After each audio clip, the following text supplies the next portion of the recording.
Drugs rave ಪಾರ್ಟಿಯಲ್ಲಿ ಸೆಲೆಬ್ರಿಟಿಗಳ ಜೊತೆ ನಟಿ ಹೇಮಾ ಹಲವರು ಶಾಮೀಲಾಗಿದ್ದಾರೆ ಎಂದು ನ್ಯೂಸ್ ಟಿವಿ9 ಮುಖಾಂತರ ವರದಿ.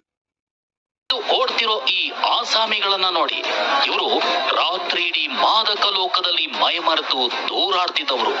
ರೇವ್ ಪಾರ್ಟಿಯಲ್ಲಿ ಗುಂಡು ಇತ್ತು, ತುಂಡು ಇತ್ತು, ಜೊತೆಗೆ ಡ್ರಗ್ಸ್ ನಶೆಯ ಘಾಟು ಇತ್ತು.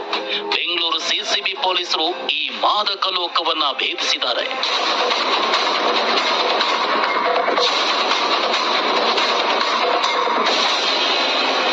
ವಾಸುಸ್ ಬರ್ತ್ಡೇ ಸನ್ಸೆಟ್ ಟು ಸನ್ರೈಸ್ ಅಂದ್ರೆ ಸೂರ್ಯಾಸ್ತದಿಂದ ಸೂರ್ಯೋದಯದ ತನಕ. ಇದು ಬೆಂಗಳೂರಿನಲ್ಲಿ ಆಯೋಜಿಸಿದ್ದ ರೇವ್ ಪಾರ್ಟಿಗಿಟ್ಟಿದ್ದ ಹೆಸರೇ ಹೇಳೋ ಹಾಗೆ ಇದು ಸೂರ್ಯ ಮುಳುದಾಗಿನಿಂದ ಸೂರ್ಯ ಹುಟ್ಟೋ ತನಕ ರಾತ್ರಿ ಇಡೀ ನಡಿಬೇಕಿದ್ದ ನಶೆ ಪಾರ್ಟಿ.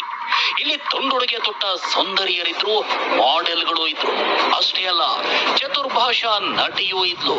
ಆ ನಟಿ ಬೇರ್ಯಾರು ಅಲ್ಲ, ಹೇಮಾ. ಏನ್ ಬೇಕಡ್ಡ ಬಂತ? ಇಲ್ಲ, ನೀವು ಬಂದ್ಮೇಲೆ ಹೇಳ್ಬಿಟ್ಟು ಹೋಗೋಣ ಅಂತಿದ್ದೆ.